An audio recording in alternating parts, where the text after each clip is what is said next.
로마서 2장은 남을 판단하고 또한 정죄하고 비난하는 것에 대해서 아주 강력한 말씀으로 우리에게 말씀해 주시는 말씀입니다.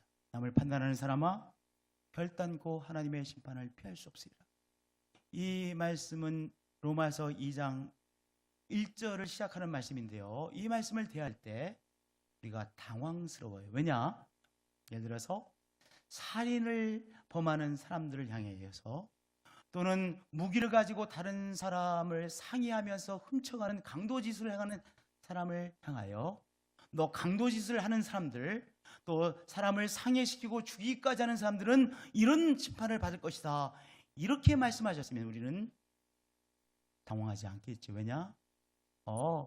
그런 죄를 범하는 사람들은 따로 있다라고 생각하니까요. 우리는 그런 죄를 안 범하잖아요. 그러니까 만약 강도짓을 행하는 사람에 대하여, 또는 살인하는 사람들을 향하여 우리 하나님께서 정말로 아주 강력한 말씀을 주셨다라고 하면 우리가 놀라지 않을 텐데, 우리 예수 믿는 사람도, 우리와 같이 평범한 사람도 때때로 하곤 하는 바로 남을 판단하고 또 비난하고 또한 심판하고 정죄하는 것에 대하여 아주 강력한 말씀을 주셨기 때문에 우리가 조금 당황스러워하는 말씀입니다.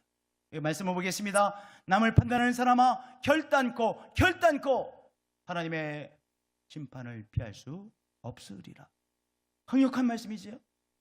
그런데 우리도 때때로 우리랑 상관이 없는 죄가 아니라 때때로 우리도 하곤 하는 것 아닙니까? 판단하고 정죄하고 수고 나쁜 사람이야, 비난하고, 우리도 때때로 하곤 하는 일이죠. 남을 판단하고 정죄하고 비난하는 것, 그것이 왜 그렇게 죄이기에 이렇게 강력하게 로마서 2장은 말씀하고 계시고, 또 예수님께서도 강력하게 판단하지 말라고 말씀하셨을까요? 첫 번째, 남을 판단하고 비난하고 정죄하는 것은 우리에게 베푸신 하나님의 긍휼하심을 무시하고 멸시하는 죄이기 때문입니다. 우리는 본래 죄인이었었죠. 우리가 인간적인 관점에서 죄인이라는 것이 아닙니다. 우리가 인간적인 관점에서 보면 다 선한 사람입니다. 이게 너무 선한, 그래서 인간적인 관점에서 보면 법 없이도 살 분들이십니다. 그렇죠? 보니까 다 그래요. 너무너무 선하신 분들이야. 법 없이도 사실 분들이에요. 그런데 우리가 어떤 의미에서의 죄인입니까? 거룩하신 하나님 앞에 설 수 없다는 면에 있어서 우리는 죄인입니다. 우리가 때로 무균실에서 수술해야만 될 경우가 있을 거예요. 우리 정 입사님, 어떤 경우에 어떤 환자는 무균실에서 있어야 되는 환자도 있을 수 있겠죠. 그렇죠? 우리가 이 공간을 보면 지금 깨끗한 것처럼 보여요. 공기가 깨끗한 것처럼 보입니다. 그러나 여기에 현병을 갖고 보면 이 공기가 이 무균실과는 정말로 비교가 안 될 정도로 이곳에 많은 병균이 있을 거예요. 하나님의 관점에서 볼 때 거룩하신 하나님 앞에 공존할 수 없는 우리 죄인이었습니다. 허물 많은 인생이요, 우리들 속에 악이 있기에 거룩하신 하나님 앞에 나아갈 수 없는 우리였죠. 그런데 우리 하나님께서 당신의 생명을 주셔서 덮어주심으로, 당신의 생명을 바쳐 덮어주심으로 우리가 하나님의 자녀로 세우심을 받았습니다. 바로 용서받은 죄인이라는 사실입니다. 우리를 용서하시기 위하여 예수님께서는 당신의 생명을 바쳐주셨습니다. 그러니까 우리는 하나님의 은혜에 빚진 인생이죠. 우리는 정말로 온전히 하나님의 은혜에 빚진 인생들이에요. 이 사실을 성경은 우리가 아직 죄인 되었을 때 그리스도께서 우리를 위하여 죽으심으로 하나님께서 우리에 대한 자기의 사랑을 확증하셨느니라 라고 말씀하고 있습니다. 우리가 아직 죄인 되었을 때 하나님의 영광에 도저히 들어갈 수 없고 나갈 수 없을 때 그리스도께서 우리를 위하여 죽으심으로 당신의 생명을 바쳐 우리를 감싸주심으로 우리에 대한 하나님의 사랑을, 하나님의 긍휼하심을 보여주셨고 확증시켜 주셨다는 말씀이죠. 용서받은 죄인입니다. 저를 따라서 해주시면 나는 용서받은 죄인입니다. 오늘 내가 신앙의 사람이라고 하는 것은 나는 용서받은 죄인이라는 것을 내가 정말로 인정하는 것이죠. 그것을 고백하는 사람인 것이죠. 그런데요, 내가 다른 사람을 힐난하고 비난하고 심판하고 정죄한다는 것은 내가 하나님으로부터 받은 용서받음의 긍휼하심을 뭐 하는 거예요? 무시하는 거예요. 멸시하는 것입니다. 그 은혜를 망각하고 사는 것이죠. 그러니까 하나님께서 우리에게 베푸신 용서하심의 은혜를 망각하는 것이기에 뭐가 되는 것입니까? 배은망덕한 인생이 되는 거예요. 로마서 2장 4절에 그의 인자하심과 용납하심과 길이 참으심이 풍성함을 멸시하느뇨. 무엇함으로? 다른 사람을 향하여 비난하고 심판하고 정죄함으로 우리를 향해 베풀어 주신 하나님의 인자심과 용납하심과 길이 참으심의 풍성함을 무시하고 멸시하고 나는 하나님의 은혜 없이도 잘 살 수 있었던 인생인 것처럼 생각하느뇨, 이런 말씀입니다. 그렇기 때문에 성경에서는 비난하고 비판하고 심판하고 정죄하는 것이 죄 중에 죄인 거예요. 어떤 죄요? 내가 받은 은혜를 멸시하는 죄인 것이죠. 자기 자신의 근본을, 받은 그 은혜의 근본을 무시하는 죄이기 때문에 하나님의 말씀은 강력하게 뭐하지 말라고, 비난하지 말라고, 심판하지 말라고, 정죄하지 말라고 말씀하고 있는 것입니다. 또 하나, 판단하고 정죄하고 있는 것을 우리 자신이 행하기 때문입니다. 여러분들, 사기꾼의 눈에는 누가 잘 보이겠어요? 사기꾼이 잘 보입니다. 사기꾼이에요. 내가 사기꾼인데 또 다른 알지 못하던 사기꾼이 사기치려고 막 말을 해. 그리고 접근을 해. 사기꾼의 눈에 그 사기치려고 와서 말하고 있는 그 사기꾼이 보이겠어요? 안 보이겠어요? 너무 잘 보여. 왜냐? 내가 사기꾼이기 때문에. 사기꾼의 눈에는 사기꾼이 잘 보입니다. 소매치기 눈에 누가 잘 보이겠어요? 소매치기가 보인다니까요. 소매치기 눈에는 소매치기가 보여요. 자신이 가지고 있는 악, 자신이 아직도 해결하지 못한 악의 문제를 가지고 있을 때 그 악을 다른 사람이 행하는 것을 사람은 못 봐줍니다. 여러분들, 어떤 사람은 명예를 좋아하는 사람이 있어요. 그래서 하여튼 무슨 모임을 만들더라도 꼭 회장하고 싶어하는 사람이 있어요. 어떤 모임이 있든지 간에 회장하고 싶은 사람은 어떤 사람하고 늘 싸우는 줄 아세요?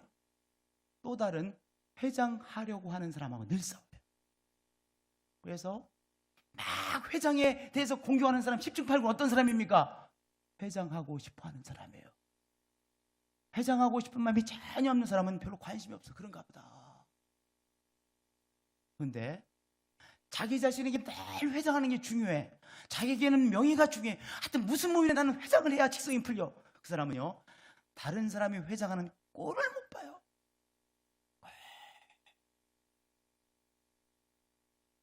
지적하고 비난하고 그럽니다. 여러분들,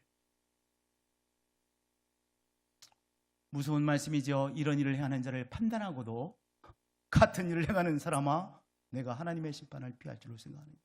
그러니까요, 내가 어떤 사람에 대해서 막 욕을 한다고 생각하십니다. 그러면 많은 경우에 있어서 내가 지금 욕하고 있는 사람의 그 사람이 바로 나입니다라고 내가 지금 나팔을 부는 겁니다.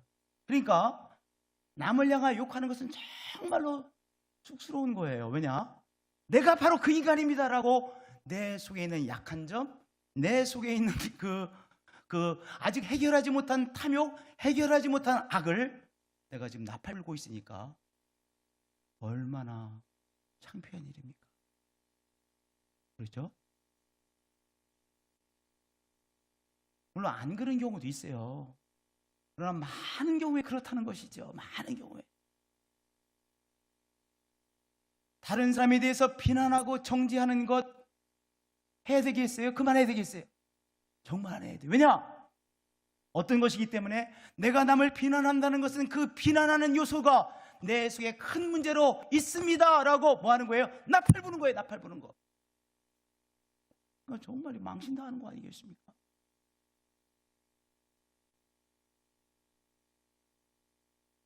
여러분들, 또 하나 여기 이렇게 말씀하셨어요. 판단하고 정죄하고 있는 것을 자기 자신이 행하기 때문입니다. 이렇게 말씀하셨는데요,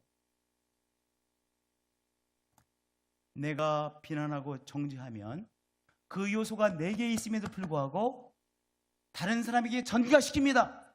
자기 자신이 속에 있는 그 죄의 요소를 자기가 해결할 수 있어요? 없어요? 해결 못해요. 그 죄의 요소는 자기 속에 계속 성장되어집니다. 오히려 계속해서 이 사람은 자기가 해결하지 못한 죄의 문제를 가지고 다른 사람을 정죄 계속하죠. 다른 사람에게 저 인간 나쁜 사람이라고 전가시키죠. 그리고 자기는 자기의 그 문제를 해결하지 못하고 회개하지 않고 그저 계속해서 키우고 있는 것입니다.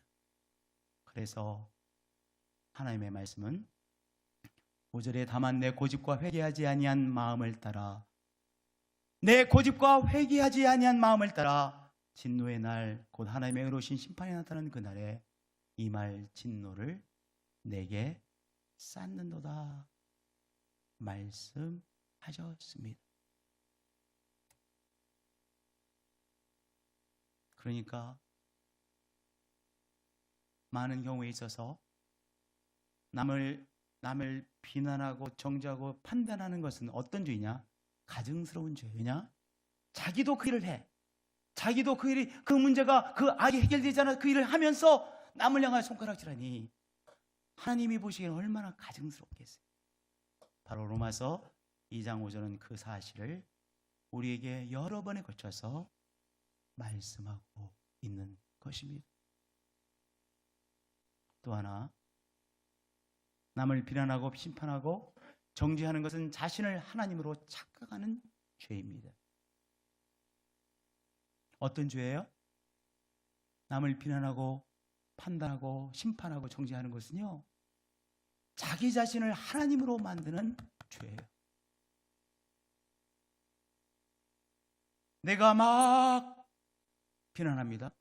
그럼 내가 뭐가 되는 거예요? 내가 율법이 되는 거예요. 그렇잖아요. 내가 막 비난합니다. 내가 율법이 되는 거예요. 내가 율법 자체가 되는 거예요.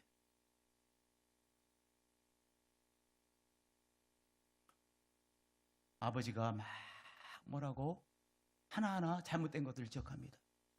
틀리는 말이 하나도 없어요. 틀리는 말씀이 하나도 없어요. 다 맞는 말이에요. 내 자녀들은 너무 힘들어. 틀리는 말씀이 하나도 없어.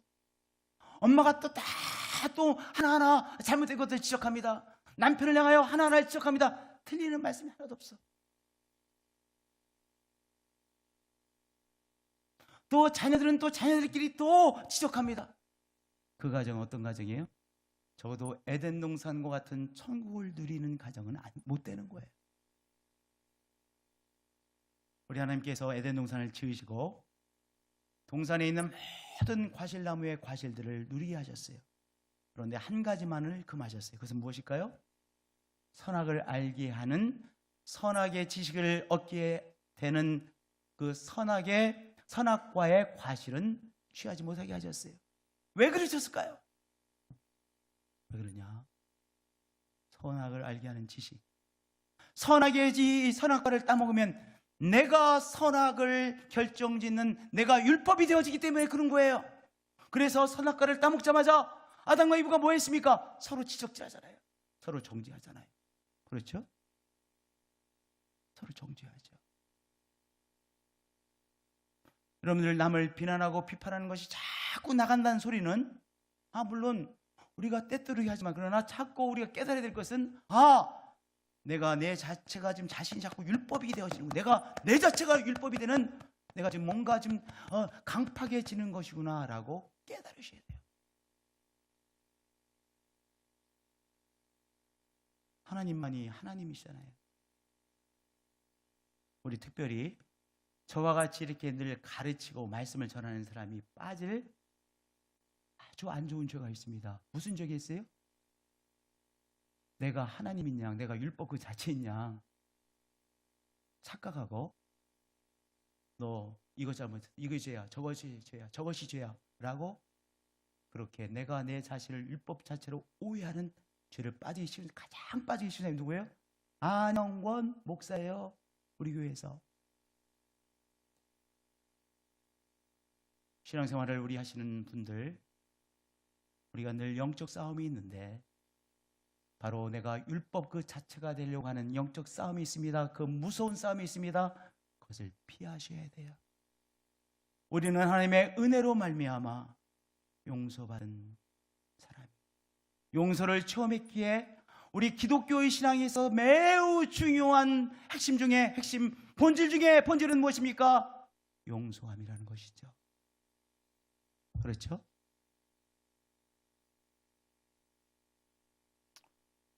우리 전사님 좀 에어컨 좀 켜주세요. 네. 용서가 중요해요.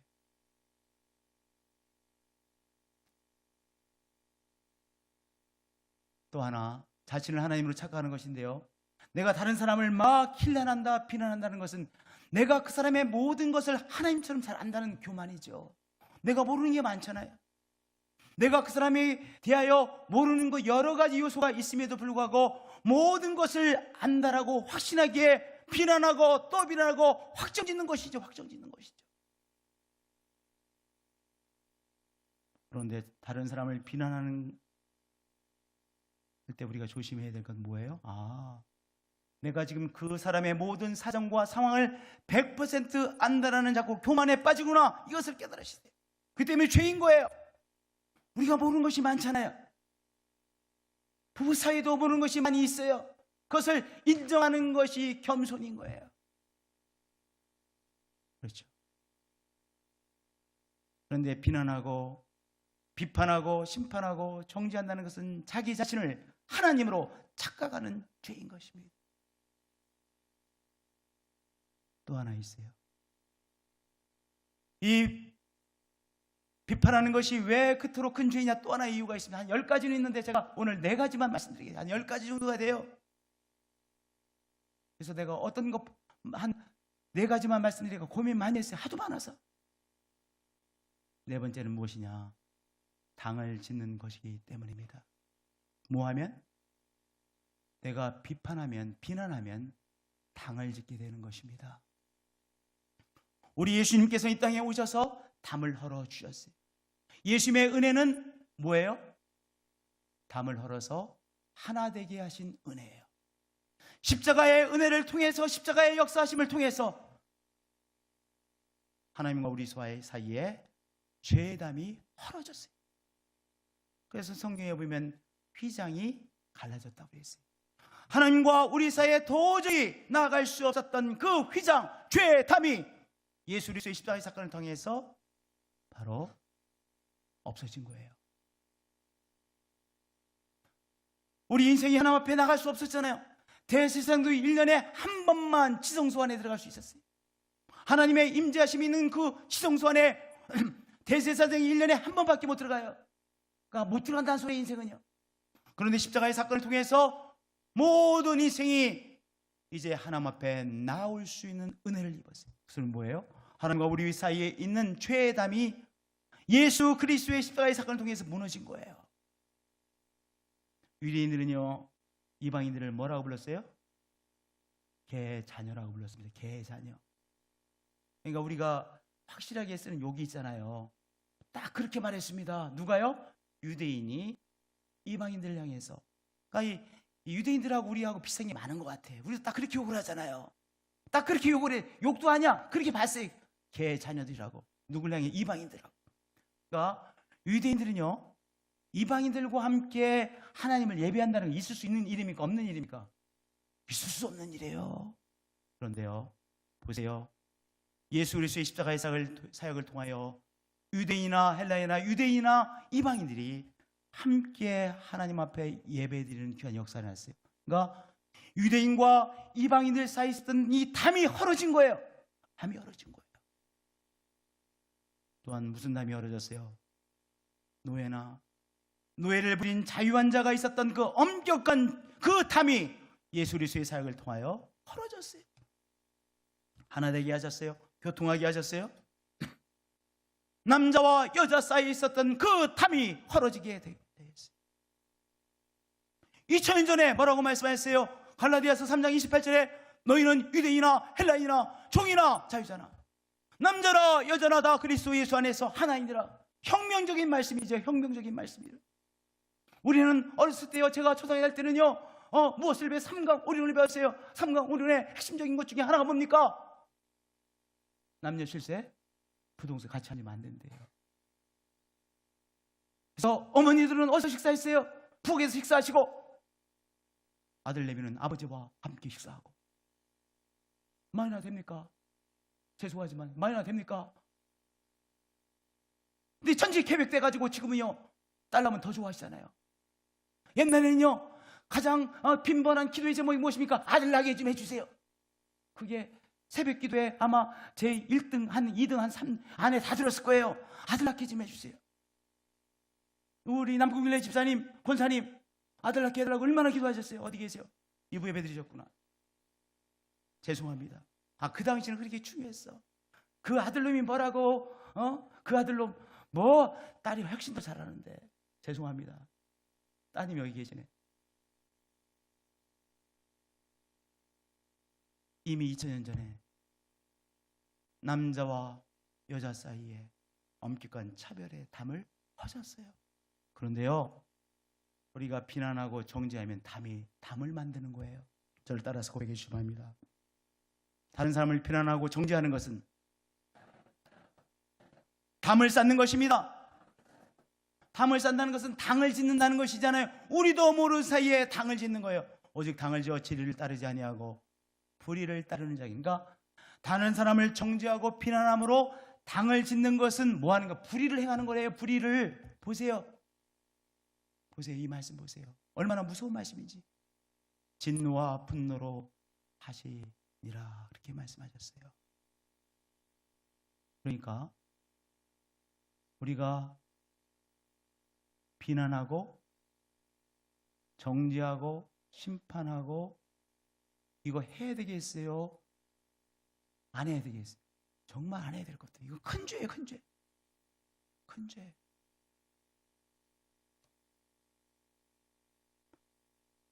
우리가 다른 사람을 자꾸 비난한다는 것은 나도 모르는 사이에 담을 싸서 당을 딱 만들어 놓는 것입니다. 당을 짓는 것입니다. 그것은 불이라고 했습니다. 하나님께서 너무나도 가슴 아파하시는 거예요. 아파하시는 거예요. 그러니까 우리가 자꾸 영적인 싸움에서 이 비난하고 비판하고 심판하려고 하는 정죄하려는 그 마음을 떨쳐버리고 이제 정말 예수의 마음, 긍휼의 마음으로 살아가야 되는 것이죠. 그러면 어떻게 이 영적인 싸움에 승리할 수 있을까요? 어떻게 하면 승리할 수 있을까요? 먼저는 알고요. 이 비난한다는 것이 얼마나 큰 죄라는 것을 먼저 알고, 첫 번째 내 속의 악함을 보며 회개하는 것입니다. 여러분들, 거울이 참 중요해요. 저를 따라서 해주시면 합니다. 거울이 중요합니다. 거울이 중요한 이유는 딱 하나예요. 우리가 다른 사람은 다 잘 봐. 다른 것은 다 잘 보는데 무엇만 못 봐요? 자기 자신의 얼굴을 못 봐요. 우리의 손도 봐요. 손금도 봐요. 우리의 발도 봐요. 근데 우리의 무엇을 못 보냐? 우리의 얼굴을 못 보고 뒤통수를 못 보고 우리의 등을 못 봐요. 우리 자신의 핵심을 우리는 볼 수 있는 능력이 없어요. 그렇기 때문에 우리에게는 무엇이 반드시 필요해요? 거울이 있어야만 돼요. 저를 따라서 해주시기 바랍니다. 거울이 필요한 인생입니다. 다시 한번 크게 좀 해보세요. 나만 은혜가 되는 것 같아. 우리 성도님들. 다시 한번, 거울이 필요합니다. 네, 그렇게 해주세요. 거울이 필요합니다. 다시 한번, 거울이 필요합니다. 거울이 필요한 인생이 왜냐? 내가 내 자신의 얼굴을 못 보잖아요. 내 뒤통수를 못 보잖아요. 저는요, 머리가 가득 있는 줄 알았어요. 했더니 어느 날 보니까 이발사 그러더라고요. 목사님 뒤통수에 머리가 많이 없어지셨네요. 제가 깜짝 놀랐어요. 그래가지고 앞에 거울 있잖아요. 이발소에. 뒤에 또 하나 거울 하나 이렇게 보여주니까 딱 보이더라고. 이게 여기다가 뒤통수를 딱 이렇게 거울을 대니까 뒤통수에 소갈머리가 다 빠진 게 다 보이더라고. 오 마이 굿네스, 다 빠졌네. 그러면 거울로 내 얼굴을 볼 수 있게 되어져요.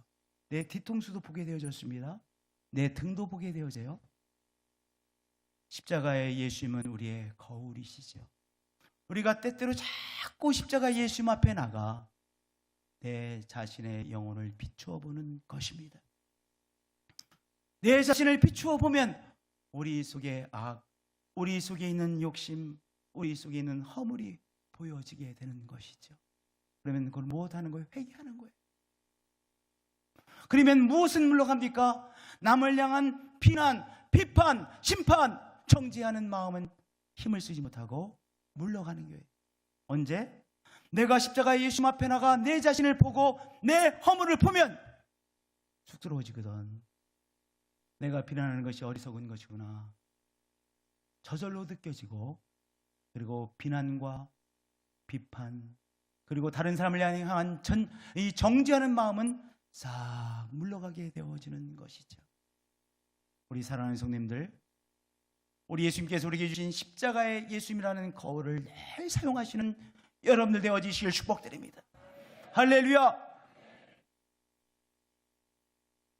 두 번째, 우리가 어떻게 다른 사람을 비난하는 그리고 정죄하는 것으로부터 자유를 얻게 되어져. 두 번째는요, 사랑은 두려움을 쫓아냅니다. 저를 따라서 고백해 주시기 바랍니다. 사랑은 두려움을 쫓아냅니다. 많은 경우에 있어서 다른 사람을 비난하는 것은 그 사람에 대한 두려움 때문입니다. 가만히 생각을 해보세요.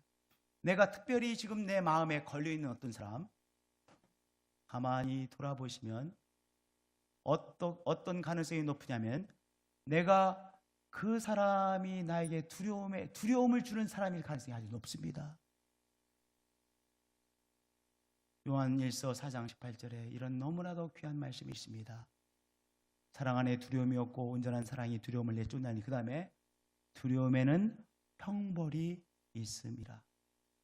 두려움은 형벌이래요. 두려움은 형벌이죠. 왜냐? 두려워하면 힘들잖아요. 그렇죠? 어떤 사람에 대한 두려움을 느끼는 것 힘들어요. 그 자체가 형벌이에요. 내가 어떤 사람에 대한 두려움을 갖는다는 것 자체가 형벌이에요. 형벌이에요, 형벌. 정말 힘들게 하는 거예요. 내가 어떤 사람에 대한 두려움에 사로잡혀 있으면 나의 생명을 제대로 누릴 수가 없어요. 형벌이죠. 그 사람이 나에게 두려움의 대상이니까 내가 두려워지면 내가 또한 나의 삶을 누리지 못하고요. 두 번째는 내가 그 사람에 대한 두려움 때문에 뭐 하는 거예요? 공격하는 거예요. 어떻게 공격해요? 비난하고 심판하고 정죄함으로 그 사람을 공격하는 것이죠. 그러니까 내가 어떤 사람에 대한 두려움으로서 공격한다. 내가 가지고 있는 에너지가 어디에 사용되는 거예요? 그 사람 막 공격하는 데 에너지가 쓰임받고 있는 거예요. 우리가 그렇지 않아도 할 일이 너무나도 많은데, 우리의 이 삶 너무나도 귀한데 지금 그 사람, 두려워하는 그 사람에 대한 막 공격하는데 우리의 에너지를 다 쓰고 있는 거잖아요. 우리의 시간을 쓰고 있는 거잖아요. 그러니 형벌이 아닙니까? 저를 따라서 해주면, 두려워하는 것은 형벌입니다. 두려워하는 것은 형벌의 퍼니시먼트의 퍼니시먼트. 두려워하는 것은 형벌입니다. 4장 18절에 첫 번째로 보겠어요. 사랑 안에 두려움이 없고 온전한 사랑이 두려움을 내쫓는다라고 했어요. 온전한 사랑이 두려움을 내쫓습니다. 정말로 예수님께서 우리에게 무엇을 주세요? 온전한 사랑을 주시죠. 사랑할 수 없는 사람을 사랑하게 하시는 우리 예수님이세요. 우리 정말 십자가의 예수님, 그 무능력해 보이는 십자가의 예수님은 너무나도 신기하게도 그 무능력해 보이는 십자가의 예수님께서 우리에게 사랑할 수 없고 미워할 수밖에 없는 그 사람을 향한 사랑의 마음을 주신다는 귀한 사실이에요. 신기한 일이죠. 그런데요, 그 온전한 사랑, 십자가의 사랑으로 내가 그 사람을 사랑하게 되어질 때 두려움이 물러갑니다. 그러니까 내가 온전한 사랑으로 미워하던 사람을 온전한 사랑으로 사랑해야 된다는 것은 나에게 뭐예요? 축복 중에 축복이에요.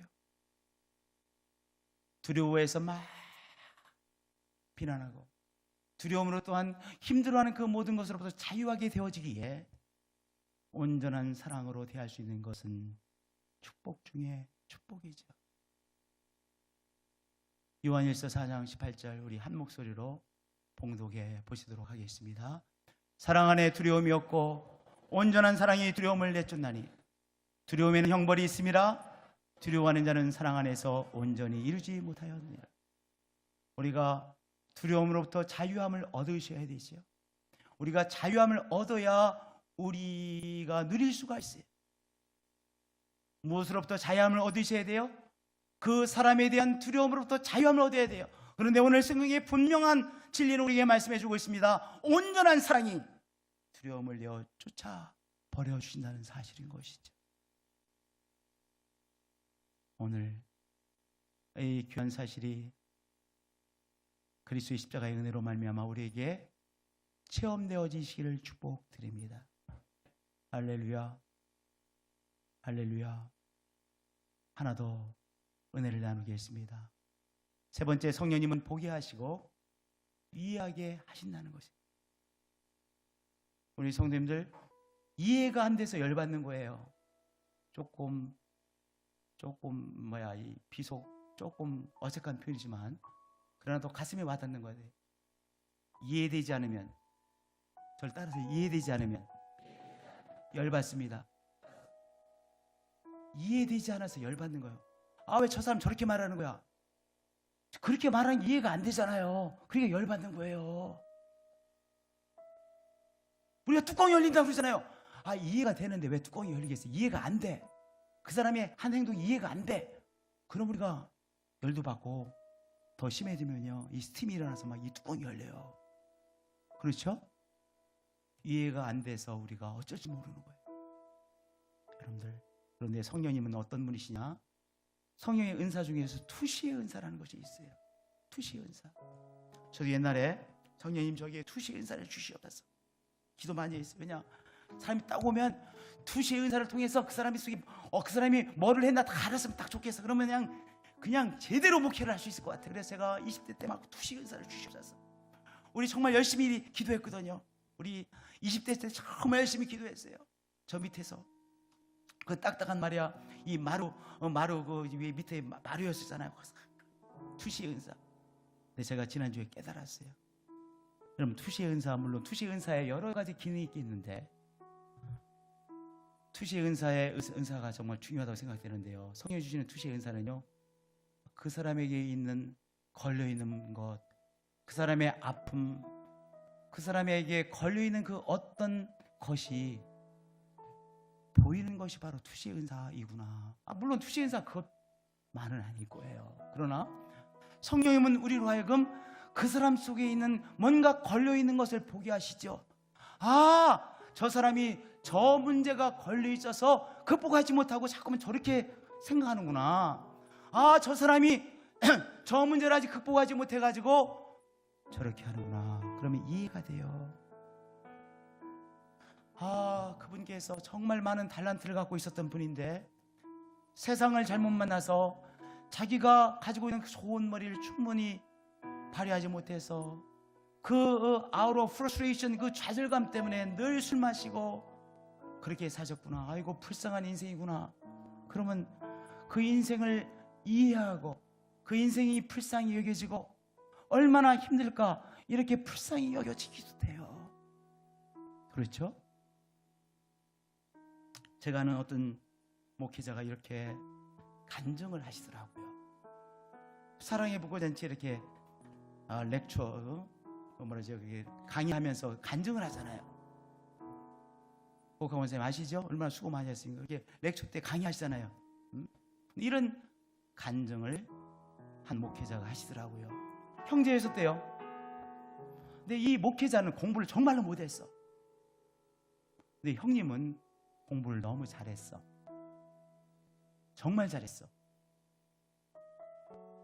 그분의 말에 의하면, 내가 그 형님을 직접 보진 않았어요. 서울대 법대를 형님이 들어가고 사법고시에 붙어서 판사 생활을 했대요. 그런데 이 동생은 반대로 공부는 너무 싫어. 공부하는 것이 이 세상에 가장 어려워. 반대야, 완전히 반대야. 형이 서울대 법대를 들어가서 서울대 법대생이 되는 순간 자기 삶은 저주가 됐대. 왜냐? 형은 공부를 이렇게 잘하는 자기는 너무 공부를 못해. 공부하는 게 너무 싫어. 그러니까 늘 비교하는 게 힘들었다는 거죠. 그래서 에라 모르겠다 막 살았대. 막 살았어. 완전히 막 살았어. 그 사람이 걸려있는 한 문제가 성령님께서 보이면 이해가 돼요. 보이면, 그 사람이 걸려있는 문제가 보이면 이해가 되고 불쌍히 여기게 되어지는 거예요. 그렇죠? 그러면 무엇이 나가게 돼요? 성령이 주시는 국률함이 나가게 되는 거예요. 야고보서 2장 13절에 국률은 심판을 이기고 자랑하느니라 이렇게 말씀하셨어요. 국률이 무엇을 이긴대요? 심판을 이긴대요. 바로 성령께서 우리에게 보여주시는 그 깨달음으로 그 사람의 걸려있는 문제를 보게 되어지고 불쌍히 여기고 국률로 그 사람을 감쌀 때 무엇을 이긴 거예요?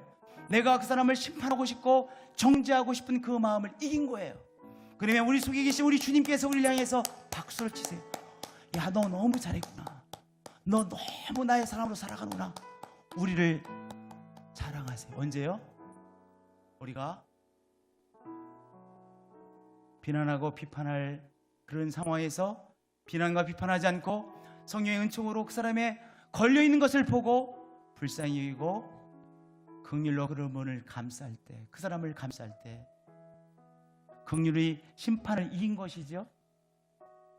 그럴 때 우리 안에 계신 예수님이 우리를 보시고 자랑하시고 기뻐하시고 박수를 치신다는 것이죠.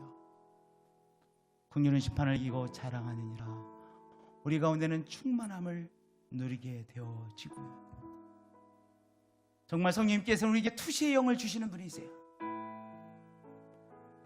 우리 보고 상 차리고 투시의 영을 주시는 것이 아니라 바로 그 사람을 정말로 그 사람을 이해할 수 있도록 투시의 영을 우리에게 주시는 성령님이시죠. 아멘. 우리 사랑하는 성도님들, 오늘의 말씀을 통해서 비난하고 비판하는 그 사악한 죄로부터 자유함을 얻게 되시는 여러분들이 되어지시기를 축복드립니다.